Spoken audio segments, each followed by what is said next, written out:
آپ انٹروڈیوس ہوئے، آپ نے ایک سیریل کی اینڈ یو آر اے ہٹ. پھر اس کے بعد یہی ہوتا ہے کہ آپ کو وہی چہرے بار بار بار بار آپ کو مختلف چینلز پہ بھی نظر آنے لگتے ہیں. اور جب آپ ایک جگہ پر پہنچتے ہیں تو پھر سڈنلی ایسا لگتا ہے کہ جیسے وہاں جا کے یا تو آپ نے اوپر جانے کی کوشش جو ہے اسے ترک کر دیا، یا آپ نے اپنی سیکھنے کی جو صلاحیت ہے وہ اسے ایک دم سے روک دیا ہے. میں آج کل جو لوگ جن کا اچھے ایکٹرز میں شمار ہوتا ہے ان میں نے یہی چیز محسوس کی ہے کہ جب وہ ایک دم سے شہرت حاصل کر لیتے ہیں تو اس کے بعد سڈنلی پھر وہ ایسا لگتا ہے جیسے اس مقام پہ پہنچ کے وہ رک گئے ہیں. اپنے کرداروں میں اگر ان کو بالکل ہی کوئی ورائٹی نہ ملے کسی کیریکٹر میں تو وہ پھر ایک دم سے وہ آپ کو لگتا ہے جیسے ایک ہی جیسے کیریکٹر کرتے چلے جا رہے ہیں. تو میرا اپنا یہ خیال ہے کہ یہاں ایکٹر کو تھوڑی سی خود محنت کرنی چاہیے، اسے تھوڑا سا سیکھنا چاہیے، اسے تھوڑی سی جدت پیدا کرنی چاہیے، اسے اپنی اگر کوئی مختلف کردار کرنا ہے تو اپنے گیٹ اپ کا بھی سوچنا ہے، اپنی باڈی لینگویج کو بھی چینج کرنا ہے، اپنی آواز سے بھی کام لینا ہے، اور کوشش یہ کرنا چاہیے کہ اسے اسٹڈی کرتے رہے، کرتا رہے کرتا رہے، اور یہ سوچے کہ میں اس میں اپنے کردار میں جو مجھے اب جو ہوا ہے اس میں نئی چیز کیا انٹروڈیوس کر سکتا ہوں، یا کس طرح اپنے کردار میں جدت پیدا کر سکتا ہوں. تو اس کے لیے پھر اسے یہاں آ کے اس کی ذاتی محنت جو ہے اس کی بہت کنٹریبیوشن ہے. تو میرا اپنا یہ خیال ہے کہ اس سفر کو نہ روکنے کے لیے یہاں کے زیادہ محنت کرنی پڑے گی، یہاں کے آپ کو زیادہ اپنے آپ کو ڈیووٹ کرنا پڑے گا، زیادہ اس کے بارے میں پڑھنا پڑے گا، سیکھنا پڑے گا.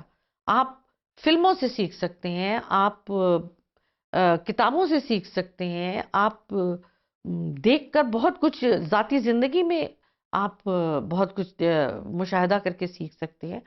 تو یہ سفر جو ہے نا اسے روک نہیں دینا چاہیے شہرت حاصل کرنے کے بعد. اس کے لیے مستقل کوشش کرتے رہنا چاہیے، مستقل اس کے لیے آپ سمجھیں کہ آپ ایک میدان جنگ میں ہیں جہاں آپ کو نئے نئے حربے استعمال کرنے ہیں، نئی نئی طرح سے آپ کو جنگ جیتنی ہے. لہٰذا ایک ایکٹر جو ہے نا اس کی کوشش اور اس کی کاوش کبھی ختم نہیں ہوتی. اس جنگ میں وہ جب تک رہتا ہے جب تک وہ آخری سانس نہیں لے سکتا. لہٰذا نئے آنے والوں کے لیے بھی میں یہی کہوں گی کہ خدا کے لیے محنت کریں، سیکھیں، یہ مت سمجھیں کہ آپ کو سب کچھ مل گیا ہے اور آپ کا سفر ختم ہو گیا ہے. آپ کو محنت کرتے رہنا ہے، سیکھتے رہنا ہے اور کوشش کرتے رہنا ہے. اور یہی ایک واحد آپ کی محنت ہے اور عبادت ہے جس سے آپ خود تو چلے جاتے ہیں لیکن آپ کا نام لوگوں کے ذہنوں میں رہ جاتا ہے. آپ کی جو عزت آپ کو ملی ہے وہ ہمیشہ قائم رہتی ہے. لہٰذا کام کریں اور محبت سے کریں، کام کریں اور عبادت کی طرح کریں، آپ کبھی نا امید نہیں ہوں گے.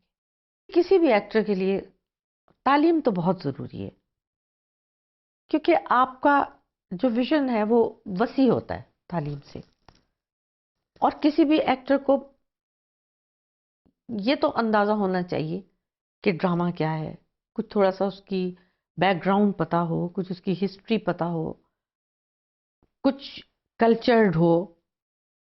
ورنہ تو تعلیم کے بغیر تو میرا خیال ہے کہ ایسا ہی ہے کہ جیسے آپ نے کسی چیز کو ازبر کر لیا، اس کی ڈیپتھ میں نہیں آپ جا سکیں گے. تو ڈیپتھ جو ہے ڈرامے کی ڈیپتھ میں جانے کے لیے اور مطالعہ بہت ضروری ہے، اور مطالعے سے پہلے آپ کو یہ تعلیم بہت ضروری ہے. تو میرا اپنا خیال ہے کہ تعلیم حاصل کرنے کے بعد آنا چاہیے، اور یا کم از کم اتنی تعلیم آپ کی ضرور ہو کہ آپ اگر فردر ایجوکیٹ ہونا چاہیں ڈرامے کے لیے تو وہ تعلیم آپ کی ہیلپ کر سکے، آپ کو سیکھنے میں مدد دے سکے. تو تعلیم یافتہ ایکٹر ہونا تو بہت اچھی بات ہے. اس سے پھر اچھی بات یہ کہ آپ فردر ٹریننگ لے سکتے ہیں، اور اکیڈمیز ہیں آپ ان سے استفادہ کر سکتے ہیں. تو ایجوکیشن تو بہت ضروری ہے، کیونکہ کسی بھی ذہن کو وسعت دینے کے لیے، اپنے دماغ کو کھلا کرنے کے لیے، ویژن ہونے کے لیے تعلیم بہت ضروری ہے۔